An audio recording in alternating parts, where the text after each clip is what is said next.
pwede natin ma-loan dito ay nasa 6 million pesos po.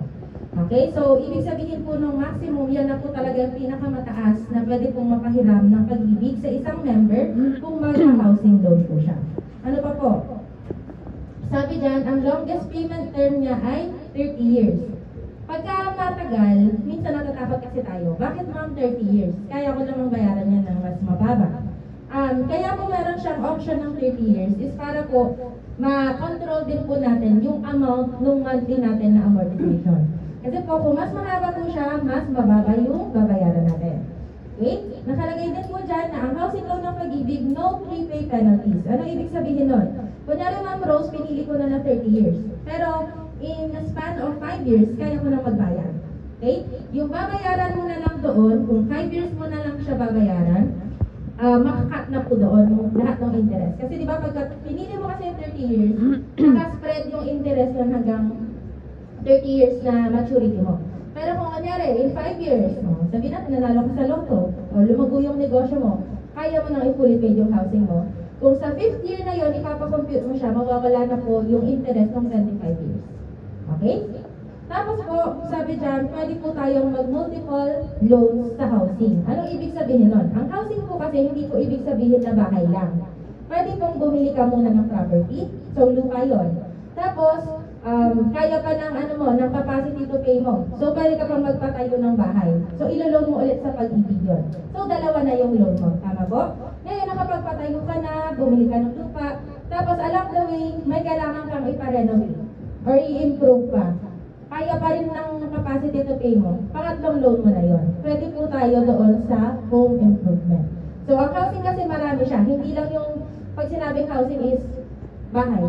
Kaya, lupa lang. Marami pong forms ng housing. Okay, so next ma'am, Precious. Ano nga ba, or ano ba yung mga klase ng housing loan na pwede natin applyan? So, una dyan, yung sinasabi ko kanina is residential lot.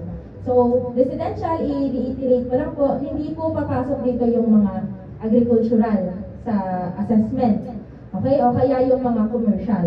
Pero po kasi karamihan dito sa Pangasinan lalo na yung mga lupa, ang nakalagay pa dun sa titulo niya ay agriculture. Tama po?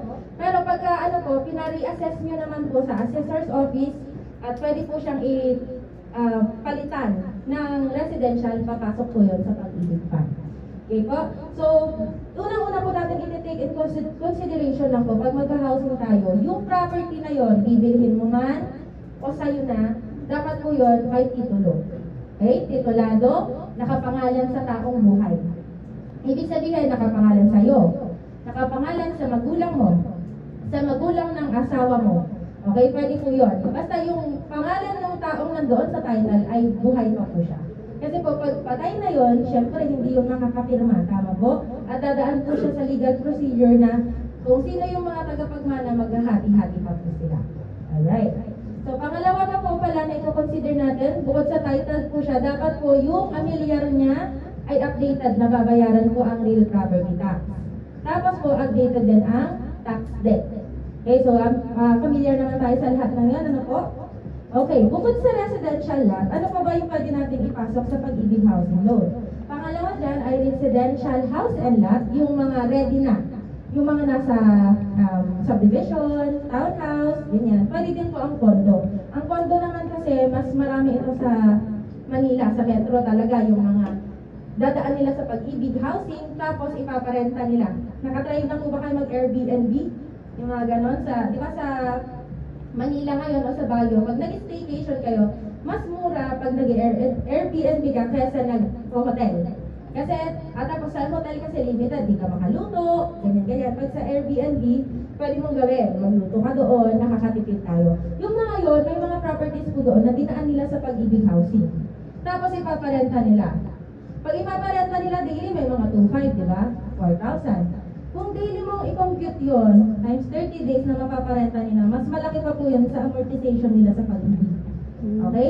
So, ibig sabihin, passive income yung nakuha nilang property. So, ito, yung condominium, advisable siya sa mga gusto ng another source of income. Yung hindi naman talaga nila titirhan lang na para sa kanila. Okay. Ano pa? Pwede din tayo mag-purchase ng old or new na mga properties. Pwede po yung mga mortgage na po sa Pag-ibig Fund. Adjoining houses and units inclusive of a parking slot. Ano pa? Pwede din po dito ang construction of house. For example, Ma'am Rose, meron na kasi kaming lupa. Pero wala pa pong bahay. Yung pampagawa ng bahay, yung kailangan po ng pondo.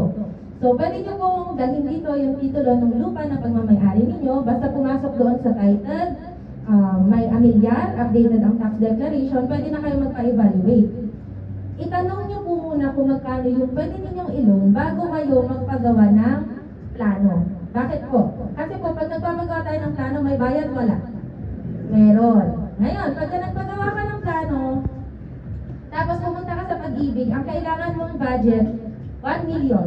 Kunyari, yung plano na ginawa ng architect mo o engineer mo. Tapos pagdating mo sa Pag-ibig, nagtanong pa, magkano ang pwede kong ma-loan? Ang pwede mong ma-loan, ma'am, 900,000. Kulang ka o sobra? Kulang. Anong gagawin natin dun sa 100,000? Ha? Yun po yung equity. Ibig sabihin, ilalabas mo muna yung 100,000 na yun. Magpagawa ka ng worth 100,000, tapos yung 900,000, yun ang issue-shoulder ng Pag-ibig para matapos yung construction ng bahay mo. Eh kung nauna kang nagtanong, ma'am, magkano yung pwede kong ma-loan? 900,000. Pag nagpagawa ka ngayon, kay engineer or architect, sir, yung worth 900,000 lang. Para swak doon sa malulong mo kay Pag-ibig, wala kang ilalabas na pera. Okay po? Ganun nag-work yun. Kasi for example, construction of house, yun nga, 900,000 na yung basis natin. Na-approve ka. Ang unang ibibigay sa'yo ng Pag-ibig ay 30%. So, 300,000, ano ba? Mali, 1 million yan. Okay, so 30% nung 900,000, tapos dapat may mapatayo ka na. Then, mag-check ulit sa Pag-ibig, napatayo mo ba talaga yung 30%? Then, release ng another check hanggang sa matapos po yung bahay. Okay? Hindi siya yung one time na ibibigay sa'yo yung 900,000.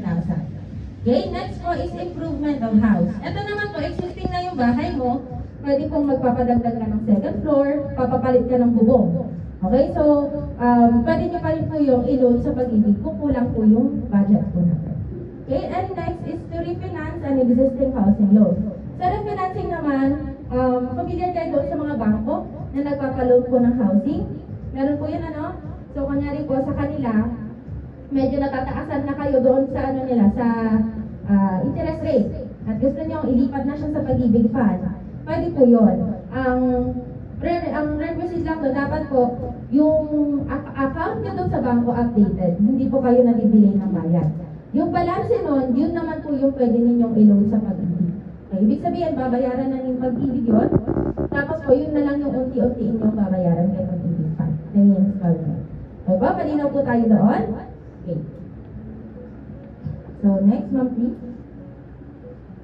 Okay, sino nga po yung